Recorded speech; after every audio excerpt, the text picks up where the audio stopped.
നിയമസഭാ തെരഞ്ഞെടുപ്പിലേക്ക് UDF തകൃതിയായിട്ട് ഒരുക്കം നടത്തിക്കൊണ്ടിരിക്കുകയാണ്. പ്രധാനമായിട്ടിപ്പോൾ അവർ മുന്നണി വിപുലീകരണത്തിലേക്ക് പോവുകയാണ്. ആ മുന്നണി ചെറു ഘടകകക്ഷികളെ കൊണ്ട് വിപുലീകരിക്കുക. ഇപ്പോൾ PV അൻവർ ഇങ്ങോട്ടേക്ക് വരുന്നു, അത് ഏറെക്കാലമായിട്ട് നിൽക്കുന്ന കാര്യമാണ്.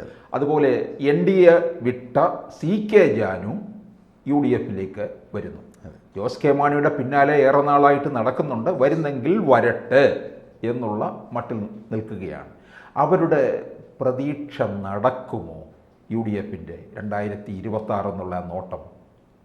ഇത് എല്ലാ തിരഞ്ഞെടുപ്പുകളിലും UDF ചെയ്യുന്ന ഒരു തന്ത്രമാണിത്. ഓരോ 5 വർഷം കഴിയുമ്പോഴും അവരുടെ വോട്ടിൻ പെർസെൻറ്റേജ് വെച്ച് നോക്കി ഇന്ന ചെറിയ കക്ഷികളെയും കൂടി കൂട്ടിച്ചേർത്താൽ വിജയിക്കാമെന്നൊരു വ്യാമോഹം അവർക്കുണ്ട്. ഇത് ഉണ്ട് എങ്കിൽ തന്നെയും ഇപ്പോൾ തിരുവനന്തപുരത്തിൻ്റെ ചാർജ് കൊടുത്ത് കെ മുരളീധരൻ, ശബരിനാഥനെ പോലുള്ളവരെ എല്ലാം മുന്നിട്ടിറക്കിയപ്പോൾ ചെറിയൊരു ഗ്രോത്ത് തിരുവനന്തപുരത്ത് വർദ്ധിച്ചു. അതേപോലെ കോഴിക്കോട് സൈഡിൽ ചില നേതാക്കൾക്ക് സീറ്റുകൾ ചാർജുകൾ കൊടുത്തപ്പോൾ അവരൊരു പടലപ്പണക്കം മാറി നമ്മൾ ഒന്നിച്ച് വരും എന്നുള്ളൊരു ധാരണയിലാണ് ഈ വോട്ടും. ഇനി വരുന്ന ചെറിയ കക്ഷി CK ജാനുവിൻ്റെ പാർട്ടി, PV അൻവറിൻ്റെ പാർട്ടി. PV അൻവറിൻ്റെ പാർട്ടിയെ സംബന്ധിച്ച് നമുക്കറിയാം, ജാനുവിൻ്റെ പാർട്ടിയെ സംബന്ധിച്ച് നമുക്കറിയാം. ഈ ത്രിതല പഞ്ചായത്തിൽ ഒരു വാർഡിൽ പോലും ഗ്രാമപഞ്ചായത്തിൽ പോലും ജയിക്കുവാൻ പറ്റാത്ത പാർട്ടികളാണ്. ഇവരെല്ലാം വരുന്നത് ഈ UDF എന്ന് പറയുന്ന സമ്പ്രദായത്തിൽ നിന്ന് അവർക്ക് കൊടുക്കുന്ന തിരഞ്ഞെടുപ്പ് ഫണ്ടുകൾ കൊടുത്ത് ഫണ്ടുകൾ മേടിച്ച് ഏതെങ്കിലും സ്ഥാനാർത്ഥികളെ നിർത്തി 1-2 seat. CK Janu Keralam complete ഉള്ളതാണോ? വയനാട് തുടങ്ങിയ 1-2 മണ്ഡലങ്ങളിൽ സ്വാധീനമുള്ളൊരു പാർട്ടി. പക്ഷേ ഭാരതീയ ജനതാ പാർട്ടിയിൽ അവർ നിന്നപ്പോൾ അവർ മാറിയതെന്താണ്? പിന്നെ എനിക്ക് കേന്ദ്രത്തിലെ ഒരു ബോർഡുകളും തന്നിട്ടില്ല. എനിക്ക് ഇതാ അവരുടെ ആശയം. അധകൃത വർഗ ലീഗിന് വേണ്ടിയും ആദിവാസി മേഖലകളിൽ പ്രവർത്തിക്കുന്ന ഇവർക്ക് ഈ ജാനുവിൻ്റെ പോലുള്ളവർക്ക് ഒരു ബോർഡ് മെമ്പറിന് വേണ്ടിയാണോ ഇവരുടെ ആശയം? അൻവർ പറയുന്നത് എന്താണ്? അൻവർ തൃണമൂൽ കോൺഗ്രസ് എന്ന് പറഞ്ഞ് രജിസ്ട്രേഷൻ ചെയ്ത് മമതയെ ചെന്ന് കണ്ടിട്ട് ഇതുവരെയും തൃണമൂൽ കോൺഗ്രസിൻ്റെ മമതയെ കാണുവാൻ അനുവാദം പോലും കൊടുത്തിട്ടില്ല. അവിടെ ചെന്ന് അത് MP മാരെ കണ്ടു വന്നു. കേരളത്തിൻ്റെ വക്താവ് തൃണമൂൽ ഞാനാണ് എന്ന് പറഞ്ഞ് സ്വയം പ്രഖ്യാപിച്ചു. അവസാനം അദ്ദേഹം പറഞ്ഞ ലെറ്റർ പേഡ് യൂസ് ചെയ്യില്ലെന്ന് കൽക്കട്ടയിൽ നിന്ന് ഓർഡറും വന്നു. എത്ര പഞ്ചായത്തിൽ അദ്ദേഹത്തിന് ആ ചുറ്റിപ്പറ്റി കുറച്ച് സ്ഥലത്തുള്ളതല്ലാതെ വയനാടിൻ്റെ ചില അസംബ്ലി മണ്ഡലത്തിൽ പഞ്ചായത്തുകളെ പറഞ്ഞാൽ കേൾക്കും. ശരിയാണ്. അതുകൊണ്ടാണ് 24,000-25,000 വോട്ട് അദ്ദേഹത്തിന് അവിടെ നിലമ്പൂരിൽ പിടിച്ചത്. നിലമ്പൂർ മേഖലയിൽ മാത്രം. കേരളത്തിലൊരു ഓളം ഉണ്ടാക്കാൻ കഴിഞ്ഞിട്ടില്ല.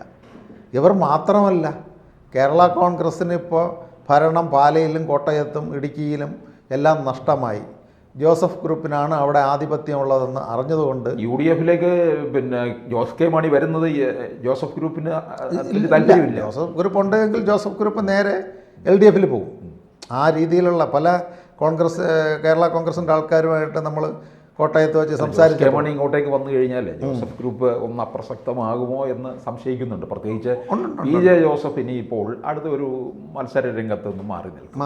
മകനാണ് കാര്യങ്ങൾ നോക്കാൻ പോകുന്നത്.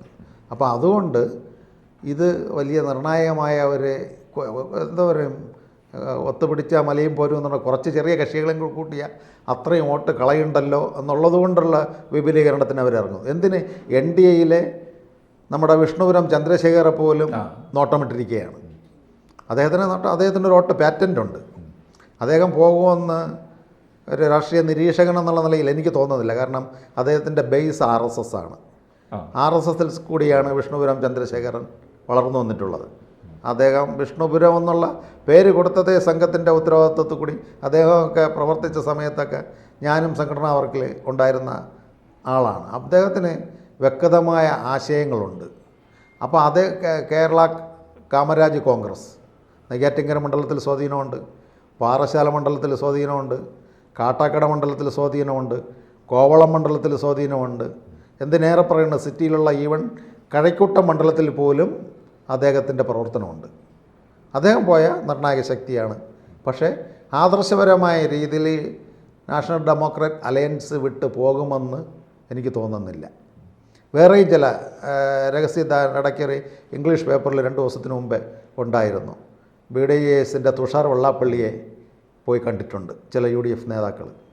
അപ്പോൾ അവർ പരക്കം പായിക്കുകയാണ്. ഇനിയൊരു അധികാരവും കൂടി കേരളത്തിൽ കിട്ടിയിട്ടില്ല എങ്കിൽ മുസ്ലിം ലീഗും കോൺഗ്രസും ഓഫീസുകൾ പൂട്ടിക്കെട്ടി പോവേണ്ടി വരും. അല്ല, തുഷാർ വെള്ളാപ്പള്ളി ഒരു അതൃപ്തനായിട്ടാണ് നിൽക്കുന്നതെന്നാണ് പൊതുവെ പുറത്തു വരുന്നത്. അത് നമ്മുടെ BJP വിരുദ്ധ പത്രങ്ങൾ പ്രചരിപ്പിക്കുന്നതാണ്. ആദ്യം ഈ ക്യാപ്സൂൾ ഇട്ടുകൊടുക്കുന്നതാരാണ്? BJP വിരുദ്ധമായിട്ട് ചില പത്രങ്ങൾ ഇവിടെ ഉണ്ട്. കോൺഗ്രസ്സിന് അറിയാമല്ലോ, വ്യക്തമായൊരു പത്രം കേരളത്തിൽ കോൺഗ്രസ്സിന് ഒരു പത്രമുണ്ട്. ആ പത്രമാണ് ആദ്യത്തെ ക്യാപ്സൂൾ അങ്ങിട്ട് കൊടുക്കും. അത് ബാക്കിയുള്ള ചെറിയ പത്രങ്ങൾ അങ്ങ് എടുക്കും. പിന്നെ കുറേ ബ്ലോഗർമാരും ഇതിനകത്തുണ്ട്. ഇപ്പോൾ പോകും ഞാൻ നാലാന്നുള്ള ഞാൻ ഒരു വാട്സപ്പ് ഗ്രൂപ്പിൽ കണ്ടപ്പോൾ പറയുകയാണ്, ഇതാ അഭിപ്രായ വ്യത്യാസം, ഉദ്ദേശിച്ച ബോർഡുകൾ, സ്പൈസസ് ബോർഡ്, നാളികേര ബോർഡ്, റബ്ബർ ബോർഡ് ഒന്നും തുഷാറിന് കൊടുത്തിട്ടില്ല. തുഷാർ ഉടനെ തന്നെ UDF-ആയിട്ടൊരു നീക്കുപോക്കുണ്ടാകും. അതൊരിക്കലും അസംഭവീയമാണ്. പക്ഷേ ഇതിനിടയ്ക്ക് പിന്നെ ജോസ് കെ മാണിയുമായിട്ട് NDA ചർച്ച നടത്തുന്നു എന്നും ഒരു വാർത്ത പുറത്ത് വന്നിട്ടുണ്ട്. അല്ല, കേരളത്തിലെ ഭാരതീയ ജനതാ പാർട്ടി എന്ന് പറയുന്ന പ്രസ്ഥാനത്തിന് നഷ്ടപ്പെടാനൊന്നുമില്ല. കിട്ടാനുള്ളത് പുതിയ നേട്ടങ്ങളാണ്. കേരളം ഭരിച്ചിട്ടില്ല, കേരളത്തിലെ കോർപ്പറേഷനുകൾ ഭരിച്ചിട്ടില്ല, ജില്ലാ പഞ്ചായത്തുകൾ ഭരിച്ചിട്ടില്ല. ആകെ ഭരിച്ചിട്ടുള്ള മുനിസിപ്പാലിറ്റി തിരുവനന്തപുരത്തെ ചില പഞ്ചായത്തുകൾ, പത്തനംതിട്ട പോലുള്ള മുനിസിപ്പാലിറ്റികൾ. കേരളത്തിൽ ഇങ്ങനെ ഒരു മുന്നണി സംവിധാനം, അതുകൊണ്ടാണ് നേരത്തെ ഒരു ABC ചർച്ചയിൽ ചേട്ടൻ ചോദിച്ചപ്പോൾ ഞാൻ പറഞ്ഞത്, UDF LDF മുന്നണിയിലെ പ്രബലമായിട്ടുള്ള ഘടകകക്ഷികൾ NDA-യുടെ കൂടെ പ്രവർത്തിക്കും.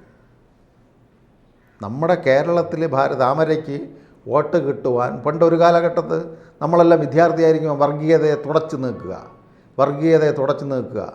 ഇവിടെ സ്വർഗീയത ആരാണ്? വർഗപരമായിട്ട് സംഘടിക്കുന്നവരാണ് വർഗീയം. അത് കമ്മ്യൂണിസ്റ്റും കോൺഗ്രസുമാണ് ഇവിടെ ജാതിയുടെയും മതത്തിൻ്റെ പേരിൽ സംഘടിപ്പിക്കുന്നത്. ഭാരതീയ ജനതാ പാർട്ടി മതത്തിൻ്റെയോ രാഷ്ട്രീയത്തിൻ്റെ പേരിൽ ഇവിടെ സംഘടിക്കാറുമില്ല, പ്രചരിപ്പിക്കാറുമില്ല. അവരുടെ ആശയം എന്താ? 5 താമരയിൽ 5 ഇതളുകളുണ്ട്. ഓരോ ഇതളിനും ഓരോ അർത്ഥങ്ങളാണ്. പാകാത്മകമായ മതേതരത്വം, ഗാന്ധിയൻ സോഷ്യലിസം, ഇന്ത്യൻ ദേശീയത, ഇന്ത്യയുടെ പാരമ്പര്യമായ ഹൈന്ദവീയ നാഗരികത. അപ്പോൾ ഈ ഓരോ ഇതളിനും ഇതിലെവിടെയെങ്കിലും ഹിന്ദുത്വം എന്ന് പറയുന്നുണ്ട്. ഭാരതീയ ജനതാ പാർട്ടിയുടെ ഈ ബേസിക് ഫിലോസഫി എന്ന് പറയുന്നത് ഏകാത്മ മാനവവാദ ദർശനമാണ്, ഇൻഡോഗ്രൽ ഹ്യൂമണിസം.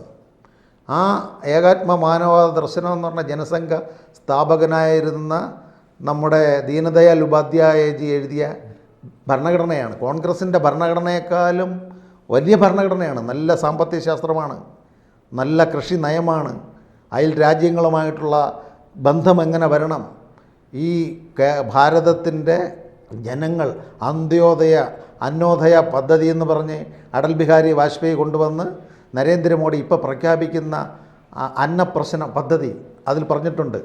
ഇപ്പോൾ ഇത്തരത്തിലുള്ളൊരു നല്ല ഭരണഘടനയുള്ള പാർട്ടിയെയാണ് ഇവർ ഹിന്ദു പാർട്ടിയായി കേരളത്തിലെ മുസ്ലിം സഹോദരങ്ങളെയും ക്രിസ്ത്യൻ സഹോദരങ്ങളെയും ഉമ്മാക്കി കാണിക്കുന്നത്.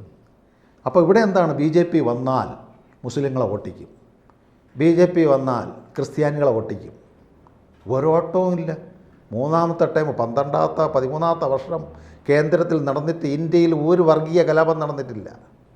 കേരളത്തിനകത്ത് മലപ്പുറം എന്ന് പറയുന്ന സ്ഥലത്ത് കരുണാകരൻ സാർ ഇരുന്നപ്പോഴും, നയനാർ ഇരുന്നപ്പോഴും, എല്ലാം PKV ഇരുന്നപ്പോഴും, അച്യുതമേനോൻ ഇരുന്നപ്പോഴും എന്തെല്ലാം വർഗീയ മാറാട് ബഹളം ബാക്കിയുള്ള സ്ഥലങ്ങളിൽ.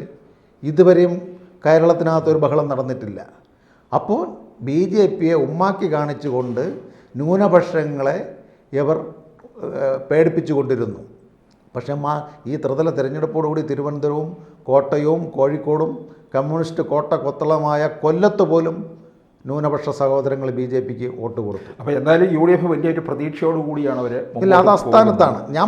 ഞാൻ നേരത്തെ പറഞ്ഞല്ലോ, മുൻ ചർച്ചയിലും ചേട്ടനോട് ABCയോട് സംബന്ധിച്ചു. ഇപ്പോഴും ഞാൻ പറയുന്നു, അസംബ്ലി ത്രിതല തിരഞ്ഞെടുപ്പിൽ നടന്ന വോട്ട് പാറ്റൻറ്റും അധികാരവും UDFന് 2026 മെയ്യിലെ തിരഞ്ഞെടുപ്പിൽ കിട്ടുകയില്ല.